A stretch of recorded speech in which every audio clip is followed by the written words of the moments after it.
Hi, everyone. Welcome to the episode 17 of MOV Leaders, a podcast where we celebrate women leaders. Today, we are going to give shout out to Rani Yadav Ranjan, who's been named as top 10 influential women in technology by Analytics Insights for her commendable innovation in telecommunications space. She is the head of technology and innovation for Ericsson Global AI Accelerator, and she is known as the confident innovator and contributed a lot of innovation in the field of telecommunication. Hats off to you, Rani, for such a great initiatives. And today we are going to meet one such innovative and creative leader, Sai. She is the chief product officer at matrimony.com. By profession, she is a product evangelist, but by passion, she is a keynote speaker as well as a mentor. Without any further delay, let's welcome Sai to the show. Hi. Hi, Sai. Welcome to the show. Hi. How are you feeling to be part of MOV Leaders, Sai? Very thrilled, very excited, and looking forward. Thank you. Thank you, Sai. So, you have spent more than 2 decades of your time in product field. So, where it all started, how you decided to choose this field, and why don't you walk us through your amazing personal and professional journey? Sure. I actually hold a master's in computer applications, and I'm a techie. I'm a hardcore techie. Okay, so I started my career as a technology person, and even now I love discussing logic and all of that. Even though I don't code anymore, I don't handle technology anymore. But yes, I always dreamt of growing along with the organization. I wanted to make a difference wherever I was, and I wanted to build something really big.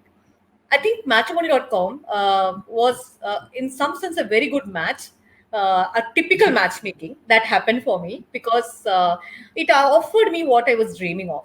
So I was able to grow along with the organization. I joined as a technology person. I got an opportunity to actually lead the technology team. Later, I transformed myself into a product person. Actually, if you look at way back in 2000, we started. I still remember very precisely, we were actually having a very, very small office in a basement in a shop cap in T Nagar in Chennai. And those days, it was like, no, very, very, very challenging. I mean, there used to be lots of power cuts, and we used to work with candle lights and UPS power, all those like very exciting journey. And 2000 is kind of a very special year. Most of us would not have forgotten the typical 90s kids would not have forgotten that. So 2000, you had the dot-com bubble one side, right? The other side, you also had the ecosystem was evolving in India and all that. We had a very different challenge. Actually, we were trying to revolutionize the online matchmaking at that time. It was very early. In 2000, if you look at the Facebooks of the world or any internet business that you talk about now, many of them were in a very early stage or probably they never existed. So suddenly, online matchmaking was like a shocker for people. Like for them, matchmaking means it was totally offline, either through network, known people, or matrimony classifieds through newspapers, right? Suddenly, what is this? This bunch of guys are doing something online and saying you can register, you can do this, do that, connect to the person anywhere in the country or in the world. Like people had lots of questions, people had lots of apprehensions. So the biggest challenge was for us, not just in terms of technology, but also in some sense building the trust. Hey, this platform is going to work, come here and register and see for yourself. It was kind of an uphill task because people had questions around trust, safety, privacy, subscription, and so many other things. And even the digital payment ecosystem, now we have luxury of UPI, we have credit cards, debit cards, payment wallets, so many things which have been taken as granted. But those days, all of those were like barely anything, right? So for us, even collecting money was a big task. And we were a very small company at that time. We were babies, typically. And the biggest challenge that we also had at that time is with that small team, like how do we make releases? I still remember we used to go to this Dishnut DSL cafes kind of setups to release, to ship our bills, because we never had a very stable internet connection also at office those days. So it was kind of very challenging at the time. And the probably the biggest other issue that we all faced was because it was a very small team, like 5, 6 of us. That's all you can imagine. So we had to actually burn lots of midnight oil, because if we have to release something, we have to work days or weeks together. The second biggest issue that I faced, because I was leading technology at that time also, was that talent. I think acquisition of talent and retaining talent was very, very tough. First of all, I think professionals were very inclined towards all these big IT companies. So they were all having the kind of fantasy dreams that they should work for these kind of big companies and all. So those times, this concept of startup and all, nobody spoke about, right? So suddenly there is one small company and somebody is building online matchmaking. So people had questioned, who are these bunch of people? They are building something, and what is this product? Immediate question lots of people used to ask. I still precisely remember, what will a technology guy do in a matrimony company? People did not understand that, you know. So it was very tough to convince and even to get the confidence from them. And people thought, will this product even sustain? What is going to be my future job security? So many questions were around. So that kind of became a very big challenge. In one point of time, I clearly remember, like my entire team was out except a couple of programmers. So we were like only 3 of us left suddenly, and we had to work day and night to ship because we couldn't miss the timelines.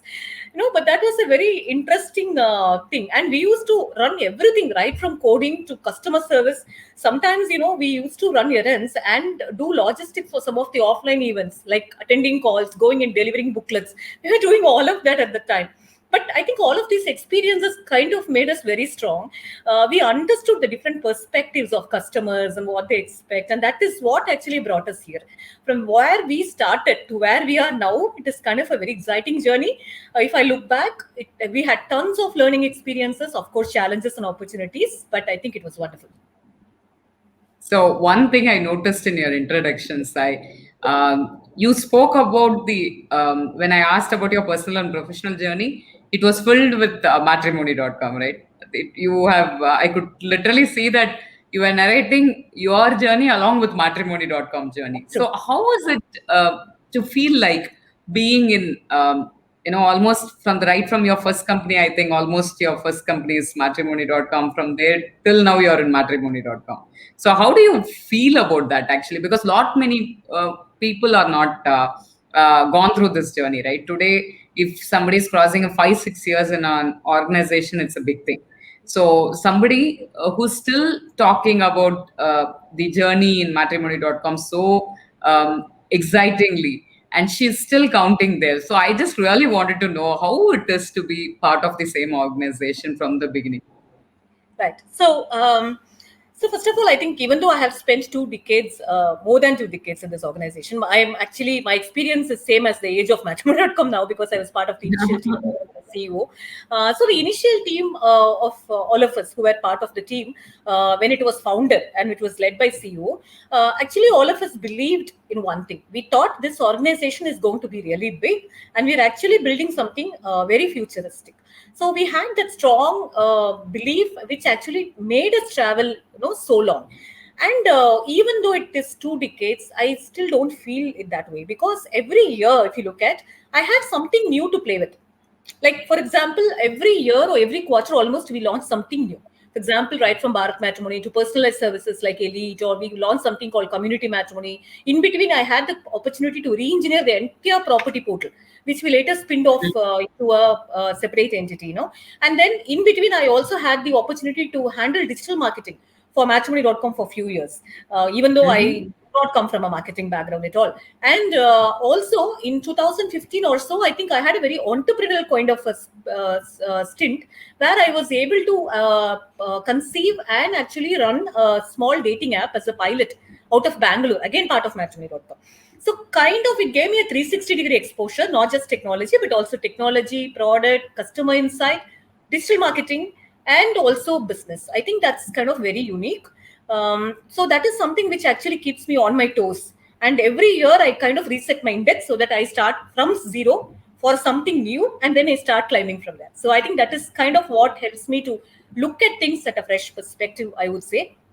Also, I think one of the key things which I feel very happy, or I take lots of pride, is that the product that we build as a team, I think it's very unique. it's not transactional in nature, right? So the person doesn't come to the platform, buy something, order something, and just go away. People actually travel with us. It's a journey, because we know that our customers come with kind of an expectation. Then they travel along with us. We handhold them at every stage, and it's a very emotional journey. When they come, they have lots of anxiety, what kind of person we are going to meet. When they actually send interest out to somebody, they have some kind of a curiosity, will this person accept? When the person accepts, they have lots of hope and happiness. Oh wow, I got an acceptance, now let me go talk to the person. So at every stage it's very emotional. So building an emotional product hand in hand and trying to build a journey in a very joyful way is very peculiar. So we take lots of pride in that. Also, we feel that it's a very great responsibility that we carry in our shoulders in product and technology, because the platform that we build is actually making people take life some of the biggest decisions, which is choosing a life partner. So that is kind of something which gives us lots of satisfaction. We consider ourselves as a very noble profession, and we actually take lots of pride in building what we do. In, interesting, Sai. So one person in my life I could connect this with is my mentor, and I always ask him, like, he started his journey as a product manager, and 30 years now he's CEO of that company where I used to work earlier. So I used to be very surprised. So whenever I ask, he will say, Sindhya, it's like either uh, you can move into different organization and learn different things, or in the same organization you can move into different verticals and learn. So every 5 years I will restart my clock and I'll start building something new, sustain and give it to the next generation and move on and keep building. So I could relate that with you also, Sai, and I'm sure that you will also reach a greater Thanks a lot. position. Thank Already you. you are in top leadership, and I'm sure that you will further go on top. So product field is an interesting field, right? And that too, for women, actually product field will suit. But unfortunately, the statistics shows only 34% of the product roles are filled by women. So we have, on a positive side, we have still lot of rooms for women to get into product field. That too, if we are boosting or if we are encouraging people to grow in the product field, especially women, then the women leadership also will grow. So what is your take on this side? Actually, you are right. I think women, more and more women coming into product will be very healthy, because they can obviously bring a very different perspective, when it comes to product, which can actually help in building better products. Also, make them more diverse, and can actually cater to bigger set of audiences better. I strongly believe in something. I think as women, we are blessed with a few traits by nature. First one, I think we are very good at intuition. Even in personal life, our intuition works most of the time, right? So all of us agree that. So that is one good thing. The second one is, I think we are actually by nature very good at empathy, right? So we generally empathize things very well. We connect with people very well. So that's kind of the second very very important trait that we have. The third, I think, is emotional intelligence. I think all these three by nature are our core strengths. If you look at the products, no, I think these three are very important to actually build a great product and a user experience. Because with empathy, emotional intelligence, and the right kind of intuition, we'll be able to connect with the customer, understand customers better in terms of what they want, what are their pain points, what are the stated needs, what are the unstated needs, how can we actually translate that into an user experience. So I think if these core strengths can be put to the right use, we can actually come up with something best in class. So in that sense, bringing in more women into product is going to do lots of good for the entire ecosystem, in my view.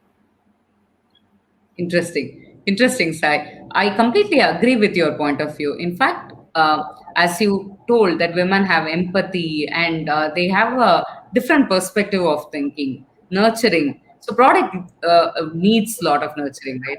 So on a overall, bringing in women, more women leaders or more women workforce into product will definitely help the organization to build the product or deliver the product in a more inclusive manner, suits Exactly. better and larger audience. This is a Exactly. scientific truth. But unfortunately, there are certain stereotypes which is still pulling women to move up to the field. As you rightly said, there are natural talents and which will automatically lend them to the leadership role. But there are a lot of challenges also, right? You yourself being in product field and grown as a product leader, what is the biggest obstacle you have come across, Sai, and how did you overcome that?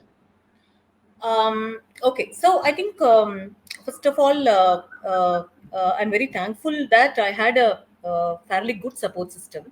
My family, or in my personal life, and also in professional life, I was always given lots of support. But that doesn't mean I did not go through challenges. I also had lots of challenges, and I had to really deal with them in my own style, right from personal and to professional, of course. But I think it is very important in these forums to speak openly about these challenges, because sometimes Correct. I have noticed that we are very closed. In the sense, like, we don't talk about these challenges openly. There's no harm in speaking. Nobody is alone. I mean, everybody goes through challenge in some form or other. The degree might differ, but definitely challenges are out there. I think the first step is towards sharing, finding out what are the commonalities, how can we actually share our experiences and uplift each other, motivate each other. I think that's the first step, I would say. With respect to challenges, I can think of three main things. As a woman, some of them are applicable to me, some of them I probably would have seen in my colleagues or in my friend circle, something like that. But I want to touch upon these three important points. The first thing I see is that we spoke about all these key strengths that we have as women, right? Like emotional intelligence, empathy, intuition, all of that. It's very good to actually identify some of the areas where we think we have to improve. I think it's also important. I'm not saying we should not improve. It's definitely important to be aware of it and start working. Otherwise, we will not come out of the comfort zone. It's important. But having said that, just because there are areas of improvement, it doesn't mean that we should be hard on us. We should also cherish and feel happy about what we already have as strengths and see how we can leverage them to the fullest. Sometimes I feel we go so hard on us, thinking, oh God, I'm probably not so good in data and analytics. So probably I'm not so great in this area. It's okay. You cannot be perfect in everything. If you think one doesn't suit you, you can probably choose other, or you can maybe leverage what you already have as a strength. Only you can do is something you should probably not miss out because you're comparing yourself with somebody else. It's something I think is important, because sometimes I feel bad that probably we are going too hard on ourselves, thinking, oh, okay, this could have been better. Fine, it can be better. There is no second thought about it. But what is the harm in cherishing what we already have? What is the harm in feeling happy about it? What is the harm in maximizing what we have? I think that's kind of the first thing I definitely want to talk about, because I feel this is kind of a challenge which actually limits us. Great. Second So, part is, yeah, go ahead. just to add on to it, whatever you said definitely includes the culture and the societal pressure also, right? So, unfortunately or fortunately, women has been always termed as goddess, that who will not speak loudly, or who will not, who will be very selfless, never take care of her, always give her. Unfortunately, those qualities boxed us like this.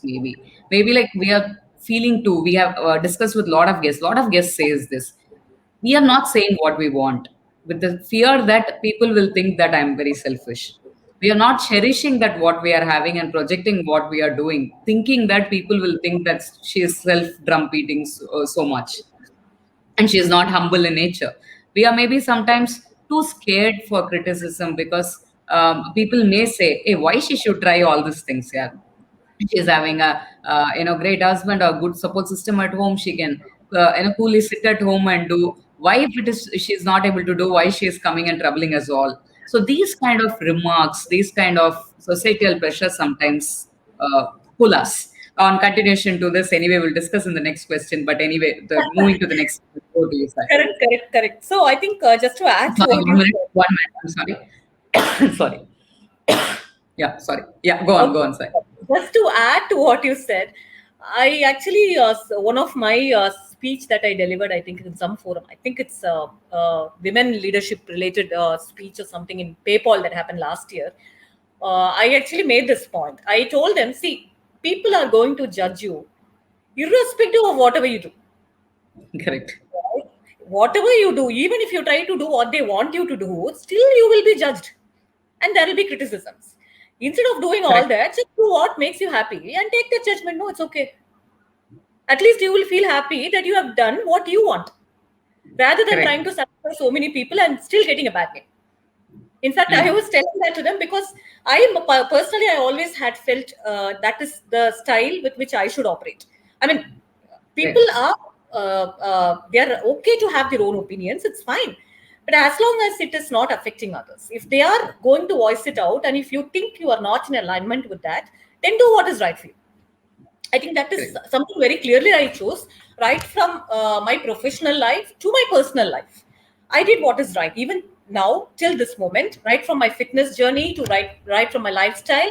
Everything I chose what I think is right, what I think is good and fair, because I realized at one point of time that there is no point in worrying about this too much, because how much ever you do, how much ever you try to change, you are still not going to be 100%, and you are still subject to be judged by people. So let's not worry about things which we cannot change. Rather, let's just focus on inner happiness and do something which is right and which is good for us. Correct. Absolutely in That, agreement with you, Sai. It is always end of the day we all want to be, happy and find that inner happiness. Then only you can spread happiness to your surrounding. exactly. Completely, I'm in alignment with you. Right. I keep repeating this phrase. It is like in your aeroplane journey only, right? When they will always tell you in safety instruction, first you Right. have to pull the oxygen for yourself before helping others. Exactly. So that's Exactly. there for life mantra. Right. Still, I go about it without even worrying about any criticism Right. people say around it. I always say that it's right thing to do. Right. So one thing, continuing to this topic, when we spoke about societal and cultural pressure, when you're a working professional, when you're a working woman, majority of your time has been spent in workspace, either it's been virtual or physical. So how that work culture is treating this is very important. As you rightly said, that you're fortunate enough to have a good work culture which allowed you to grow along with the company. So it's very important to have a good work culture. Thanks to the global organizations who are coming in, is adopting diversity, inclusivity, and equality as a compulsory program. And because it is proven fact that, right, if the team is diverse, it is directly affecting your bottom line in a positive way. So Exactly. every organization wanted to execute the program. That is a good part of it. Very this thing, so that the culture also changes. In your thinking, what an organization should do, or how they are doing some of the best practices for encouraging more diversity, especially more gender diversity, and bringing in women. Very important to state upfront. It's not important just to run a program, right? Last episode, Shivpriya was telling, women are over mentored but under sponsored. So how are we really helping them to develop? Are we having a career conversation with women leader, career progression framework? Are we working on that? So what is your take on this subject, Sai? So definitely, I think we are in a lot better situation now compared to maybe few years back. At least there is lots of awareness. Organizations have started talking about it openly, so that's a good thing. And there are obviously efforts. I will not deny that, but there are also some really big challenges in front of us, right? So, for example, if you look at many organizations, the at the leadership level, especially, right, the percentage of women are still not great. While there are Correct. lots of professionals who are on the front line, when you go up in the career ladder, somewhere things are getting fizzled out. Within few Exactly. years, things change suddenly. All of a sudden, there are way less women folks, and something turns upside down. So if you look at that, is probably because not about just the societal things or something, but it also, I think, boils down to some of the practical difficulties that we go through. Like, for example, most of us who are moms will understand. Like, for example, I take my own example. I know it's not easy for a new mom to cope up. If you look at industries like product technology marketing, for instance, they change very rapidly. Within 6 months, the transformation that you see, things evolve so rapidly in these, right? So when women are supporting the family and they get into a family commitment of probably taking a, say for example, a maternity break, it becomes 6 months to say 1 year, or for some people it's slightly longer. But when women want to get back to their profession, definitely there is going to be some sort of a challenge, because we all feel that we are left no behind. The world has moved so much, and it's not our fault because the technology, the product, the marketing domains, they change so fast that we start feeling that 6 months or 1 year break has actually outdated us completely, you know. And that is kind of a make or break for many. I have seen many people who have actually given up because they feel the pressure, they feel they have failed, they feel it is too much. And as such, I think we have to understand and acknowledge that new moms go through so many ups and downs because of very scientific reasons like hormone fluctuations, this, that. Hmm. It is definitely That's there. right. And on top of it, these kind of uncertainties, insecure feelings, all of this come into play. These things are probably not spoken that enough, like while all of this, okay, fine, she has gone on an ML, she's come back, fine, now let's start designing work. But nobody, I think, we don't think in that aspect. Oh god, she's just come back, she's lost 1 year, 6 months. What is it that we should offer as a support system to bring her back to confidence, bring her back to speed? That is something I think as an organization, all of us need to put our heads together and see how we can help build a support system so that the career progression can happen. Also, as women, I think it's important for us to take an oath saying, hey, it is probably tough, but it is not impossible. Like I have Correct. also been in that place, many of us have been in that place. I think it's important to have this focus, confidence, and endurance to actually go after it and reach to the next level rather than giving up. Giving up is so easy. Let's just try and give Right. up rather than just concluding. That is the second thing that I want to touch upon.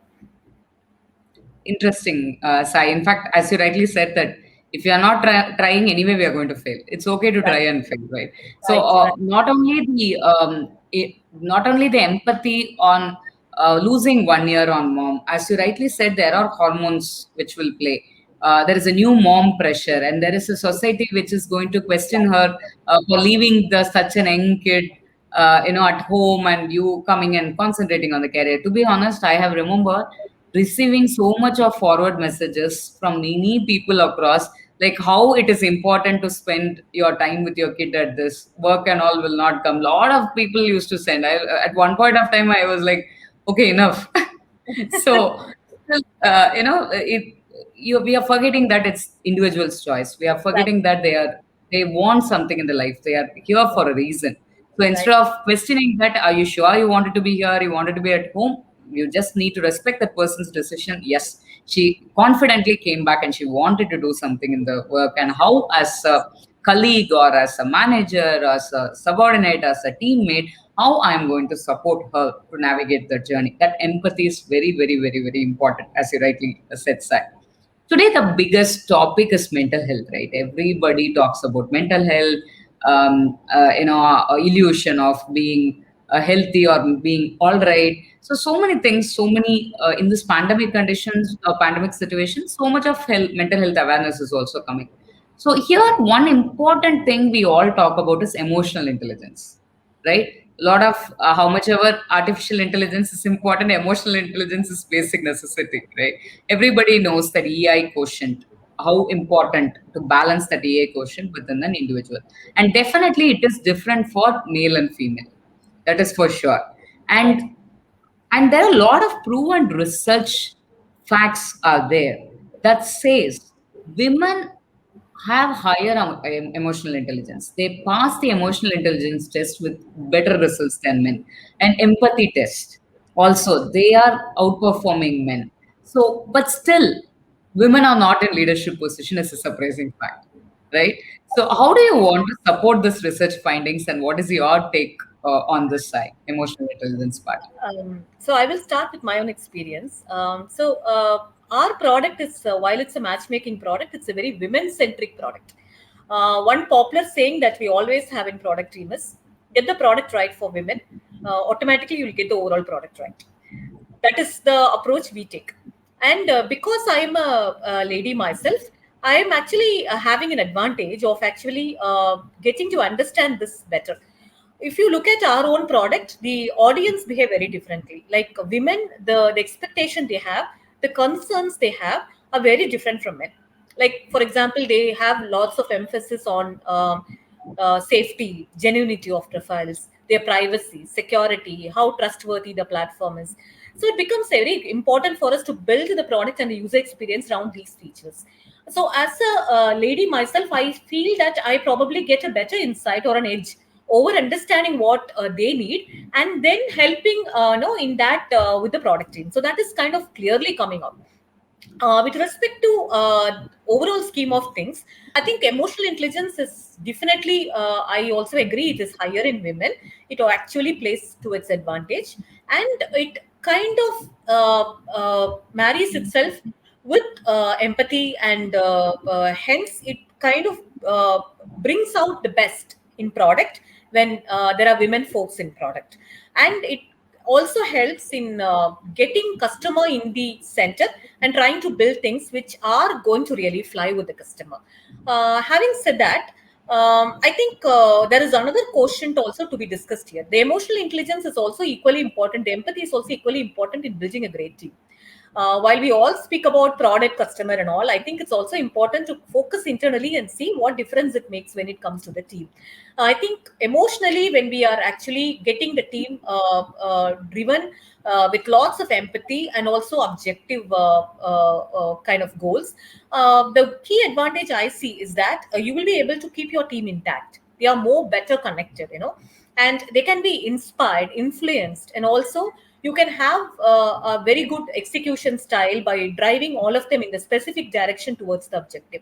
That is, I think, a very great advantage that you can bring in to the table.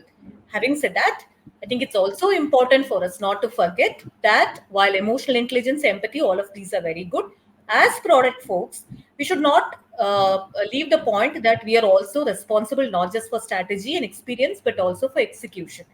Hence, it is important to have the negotiating skills, have the proper stakeholder management, be firm and assertive wherever required. And also, I think it is about making the right decisions, taking tough calls when required. And also, I think one thing which I practice, which I also tell my team always, is it's not about being nice, it's about being fair, it's about being right. We should do what is right, we should do what is fair. It's not about pleasing somebody, it's always about being right. I think that is something which is important. I'm not saying I was best in that right from day one. I also had a very steep learning curve. In fact, there were lots of ups and downs. I also went through that. But I think it's all about the art of understanding the balance, where to strike the balance, and where to draw the line. But I think all of these are important. There should be a perfect balance between empathy, emotional intelligence, and also having the right kind of decision making, risk taking, and also being firm in your decisions and being assertive. Interesting, Sai. Yeah. It's great pointers for everybody to note. We had, gone through such intensified discussion for women in product, women in leadership, emotional intelligence, and many more. Being leaders as a platform, it's by the Mador Videos community. So we are fond of videos. To you, I wanted to ask a specific question because I don't believe only marketer will make good advertisements, because it's very important the product team member need to be involved. When you said that I'm not in a marketing background, but I did digital marketing, definitely I'm sure that you would have excelled in there, because you know how the product performs, what is your product, the in-depth knowledge of the product is very important. But today, while communicating that outside, it's not important to, especially in the platform like matrimony.com, it's not important that we communicate the features of that platform or the usability of that platform. Rather, people need that emotional connect with the brand. They need to have their own emotional stories which get associated with the brand. The more it is connected with them, the better they recall, the better they vouch for the brand, right? It's brand is about trust, according to me. So, irrespective of the channel of communication, irrespective of the product lines, it is very important to build that emotional identity for your brand. So, how do you see advertisements or videos play a part in this side? Great. It's a great question. So first of all, I think now video is a very integral part of any kind of communication, be it marketing or otherwise. And it's also because we have changed. As people, all of us have changed. The lifestyle has changed. Our attention span has gone down. So nobody is in a state to actually read through paragraphs and understand the gist and all that, right? All our patience is gone. So we want visual content. We want something which is nice and easy, which is emotionally understood better, which also lets us know what is the message. So in that sense, I think video is going to be the future. It's already picked up so much. For us, the challenge is ours is kind of a very peculiar product, and the target segment. We have two sets of target segments. We have the primary target segment. We have the secondary target segment. The primary target segment is obviously the girls and boys who are going to register for their matchmaking needs, right? Whereas the secondary target segment is the parents or the extended family.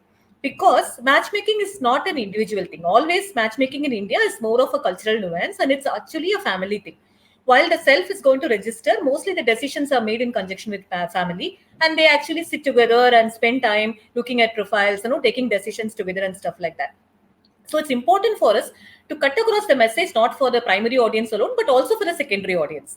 That is a unique challenge that we face. And also, as like the positioning for us is always women centric. So we thought our teams also should be around that. So while there is a marketing team which obviously works on these creatives for the digital media and also for their TV commercials that we add, it is kind of very closely knit with product, because it's the product that's getting built, that's getting marketed, right? So what we did is I can talk about a couple of interesting themes that we came up with. The first one is finding the equal. So this was one of the videos that the marketing team created along with us, and the theme is very simple. When it comes to relationship, when it comes to marriage and matchmaking, for a girl, it's not about just choosing a boy to marry. It is about choosing the equal. Equal here means a person who is going to mutually share the responsibilities with her, probably share her aspirations and passion. So the message that we were trying to communicate emotionally there was that it's not about finding your life partner, it is about finding equal. Relationship is all about equality. That was the concept. The second that we started recently is around the theme called As Caring as Family. It's again a very emotional theme, again for women. So what we were trying to communicate is, when it comes to your privacy and safety, the brand Bharat Matrimony is as caring as a family. So how your family takes care of you, your safety, how they are always worried and concerned about your safety and privacy, we are as concerned as that. We care for your privacy and security as the priority for us. So this was the message. So we tried to build a story by having a girl and telling her what are the things we do to empower and make her feel safe, by controlling certain things of visibility or receiving calls without revealing her contact information. There were so many things that we have built around that. But the theme was, when it comes to your safety, we are here as a brand. And we are as supportive to you, as caring to you as your own family. That was the theme that we were trying to build. So that was the second thing that I would want to talk about. So nice, Sai. I'm sure that Anusha, you guys can fit in the campaign video wherever possible. I think you don't need any prelude or this thing. So if anything is there, come and tell us so that we can do it. Otherwise, okay, fine. Coming back to the recording. It's interesting campaigns. In fact, I remember seeing a couple of campaigns which you have mentioned. To be honest, as you rightly said, we would have never thought of finding a life partner in an online portal, right? We'll be very scared, and the trust and safety issues, which has been addressed in the way now, and it's been seen as the effective way of finding a match. You guys have really changed the culture. Certain technology will disrupt, right? So this is a technology, I would say, disrupted and changed the way of people thinking. So definitely, you must be overwhelmed, Thank be you. part of such amazing journey, and you're lucky. That's what I should say, Thanks a Sai. lot. Thanks. So it's an amazing and interesting conversation I had with you, Sai. So before winding up, couple of one-liner questions for you to answer in short. Um, I ask this question to everyone. So, the women, I'm sure that we will personally have our mother, sister, daughter, whoever we admire. So, apart from that, any fellow colleague or industry women leader you look up to and follow? Sheryl Sandberg, Facebook. Reason? Yeah, I Reason? think, she was one of the early women leaders who was very influential. She actually turned Facebook into a profit story, right? So the entire Mhm. revenue from advertisement revenue that Facebook is now relying on, everything was actually brought in by her. And in fact, I was lucky enough to actually meet her sometime, I think in 2013, 14, I don't remember the year. She was here in India, and I was handling digital marketing that time. So I had the chance of meeting her also. So I still have the picture. But yeah, I always look up to her. She's like kind of my inspiration. Great, Sai. Okay, the next question. I know you are a fitness, champ, and you like to be, you believe in the fitness. So, how do you think, or what do you think? If is this fitness really helps in personal discipline? What is your take on that? It definitely helps in multiple ways. I think, first of all, fitness gives you self discipline, it gives you confidence, it gives you positive vibes. Very important thing that you learn when you are working out regularly, you will become very consistent. So that consistency helps in multiple ways. You become very good in actually aiming for difficult things. You become a go-getter, especially when you have a coach or something. You know that you cannot give up that easily. Actually, that becomes an attitude even at work. So it actually helps you to reach greater heights without giving up on new challenges. And most important thing is, I think, the channelizing of energy that you get by working out. At least in my case, I can say it actually helps me to power through the rest of the day. So I work out 6 days a week. Only Sunday I take a break. This has been the routine for almost so many years. So yeah, so I definitely vouch for it. And for women, self care is the most important. Only when we have a healthy mind and a healthy body, we can be successful in professional life and personal life. So please, I urge all of you, take fitness as one of the priority. Great. So I just wanted to add to it. Lot of you would have never started your fitness journey so far. Doesn't matter. It's better late than never. You always say, right? Because to be honest, I don't do. I always, if you ask me, like till my, like last 5 years, till 5 years before, I would have never thinking of walking or doing a cycling or yoga. It would have never been my routine at all, part of my routine at all. I always will give excuse like I'm traveling. Always my job is traveling and I don't get time. But to be honest, when I made that as habit in the past couple of years, now even Sunday, if I wanted to give a break also, I'll be awake, then I'll feel like, okay, let me go for a short walk and come. It's not for like fitness, but it became a habit. But that gives Exactly. me a lot of, relaxation. A lot of times my stress will go when I walk and come back. I'll feel fresh. Exactly. And when I do yoga, I'll do along with my mother. I feel very energetic to start the day. In fact, whenever I do with her, or when I speak and do something with her, or this thing, I always feel that okay, morning I had my me time, I did something for myself, and now let me start for the day. That feels like so personal. So very important, self care, as she says, because when you feel healthy only your mind will be happy and you will be able to perform as well as take care of your family better. So I'm sure this pandemic has brought in a lot of self discipline and fitness habit in a lot of us. We just need to continue that. So Actually, I that's want to add a point there. It's never late. It's never late, too correct. late. Thing. And it's not that I was working out right from day one. And just to share my personal story here, I was also obese one point of time. I lost 22 kgs in a almost a period of 9 months or so. It was slow and steady progress, but yes, so it is possible. It's never too late to start anything good. So there is nothing about age or timing or anything. It's about when we start, please be consistent and aim for it. We will get there. Actually, in my pregnancy, I gained 22 kgs, Yeah. which I lost in the period of 9 to 10 years, and further 5 kgs I lost in the last couple of years. It's not about losing weight is only the thing, but definitely you will feel confident, more confident, feel much better.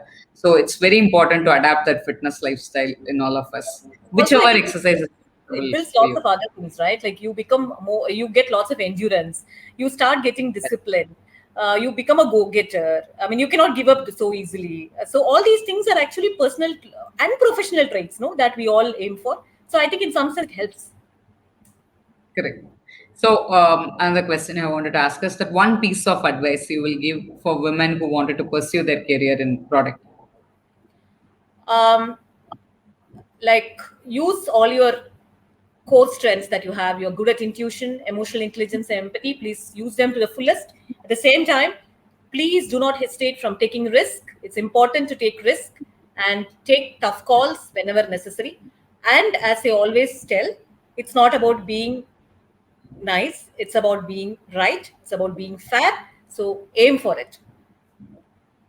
And final question, personal question to you, Sai. So, how likely you will recommend MOV leaders to be watched by your fellow community people, and what is your feeling about this MOV leaders initiative? I will strongly recommend all of them to watch because I think it's a very, very great initiative. I really want this to actually go up in flying colors and reach much more audience, because more we speak about such things, more we bring women leaders to forums like this. It is actually going to motivate lots of people, open up new topics for organizations to work on, to probably enhance the overall ecosystem, and hence create the support system that's going to help lots of women to actually become leaders in the product or technology or whatever other space we are talking about. It's a brilliant initiative, and I really wish all the very best. Thank you, Sai. Thank you once again for coming into the show. I'm sure whoever is watching it definitely would have enjoyed the conversation the way I'm enjoying with you, Sai. So once Thank again, thank you for coming onto this show. Thank you, audience, for tuning in. And the same episode is available in all podcast streaming platforms too. Until I meet you with one another exciting guest in the episode 18th of MOV Leaders, this is Cynthia Balasingh signing off from all of you. Thank you. you.